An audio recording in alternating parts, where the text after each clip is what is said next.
ప్రభుత్వం దాడులు చేస్తూ ఉంది, దాడులు చేయిస్తూ ఉంది. చివరికి ఇండ్లకు నిప్పంటిస్తుంది. ఇంట్లో సభ్యులు ఉండంగానే ఇళ్ళలో మనుషులను కూడా కాల్చేయాలనేటువంటి ఒక దుర్మార్గమైనటువంటి ఆలోచనతో ఇళ్ళకే నిప్పంటిస్తుంది. ఇంట్లో మనుషులను పెట్టి ప్రశ్నించే నాయకుల ఇండ్లకు నిప్పు మీరు పెట్టవచ్చేమో, కానీ రేపు ప్రశ్నించే రోజు, ప్రజలు ప్రశ్నించే రోజు దగ్గరలో ఉంది. ఎన్ని లక్షల ఇండ్లకి మీరు నిప్పు పెట్టగలరు? ఎన్ని కోట్ల ప్రజల ఇండ్లకు మీరు నిప్పు పెట్టగలరు? నాయకుల ఇండ్లకి పెట్టగలరు? పోలీసుల పర్యవేక్షణలు. ప్రజలే ప్రశ్నించే రోజు తొందరలో ఉంది. అంటే ప్రజల ఇళ్ళకి ఈ రాష్ట్రంలో ఉన్న ప్రశ్నించిన ప్రతి ఇంటిని తగలబెడతారా? తగలబెట్టండి చూద్దాం. ఎందుకంటే మీకు ఓటేసినటువంటి పాపానికి వాళ్ళ ఇల్లు తగలబెట్టినప్పుడే కదా మీకు కూడా ఆ సంతృప్తి ఉంటుంది. తగలబెట్టండి.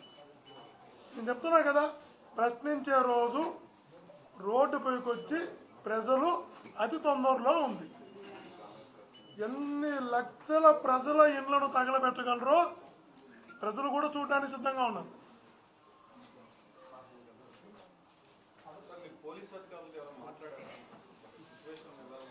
నేను వచ్చేటప్పుడే లోకల్ సిఐతో మాట్లాడాను, లోకల్గా అసిస్టెంట్ కమిషనర్ ఆఫ్ పోలీస్ ఏసీపీతో చెప్పాను.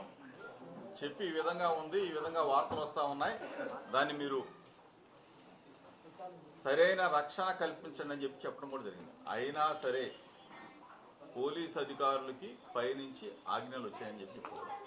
మీరు మా వాళ్ళు ఏది చేసినా కానీ చూస్తూ ఉండండి అని చెప్పబట్టే కదా చోద్యం చూస్తూ ఉన్నారు. లోకల్గా ఎవరైతే నాకు తెలిసినంత వరకు లోకల్గా తెలుగుదేశం పార్టీ వాళ్ళు నిన్న ప్రోగ్రామ్ చేశారు. ఒక గుడికి వెళ్ళా, వాళ్ళు వచ్చి నేను చేసిన ప్రోగ్రాం దగ్గర కడిగారు, అది ఓకే అయిపోయింది. దానికి జీర్ణించుకోలేకపోయాడు అంట ఇది లోకేష్. లోకల్గా ఉన్న లీడర్స్ ఇట్లా చేయడం ఏంటి అని ఇవాళ ఒక పెద్ద పేపరు నా గురించి రాశారు. లోకేష్కి నేను ఉన్న మైండ్ పోయిందని చెప్పి అదేమన్నా పెద్ద బూతు మాట, మైండ్ పోయిందన్నమాట బూతు మాట అదేమన్నా. దానికి ఈ లోకేష్ మొత్తం విజయవాడ సరౌండింగ్ అంతా కూడా బ్లేడ్ బ్యాచ్, గంజాయి బ్యాచ్, రౌడీలు, గూండాలు. ఇంత అవసరమా? పిల్ల చేష్టలు మానుకోమా, పిల్ల చేష్టలు వద్దు. దయచేసి చెప్తా ఉన్నా, లోకేష్కి చెప్తా ఉన్నా, పిచ్చి పిచ్చి వేషాలు ఇస్తే ఒక బలహీన వర్గాలకు సంబంధించిన జోగి రమేష్ మీద, జోగి రమేష్ కుటుంబం మీద, నా మీద దాడి చేయాలని చూస్తే నిన్ను మాత్రం పిచ్చి కుక్కను కొట్టినట్టు కొట్టిస్తాం, తరిమి కొడతాం. ప్రజాక్షేత్రంలో ప్రజల సమక్షంలో కొట్టిస్తాం. ఏమనుకుంటున్నారా?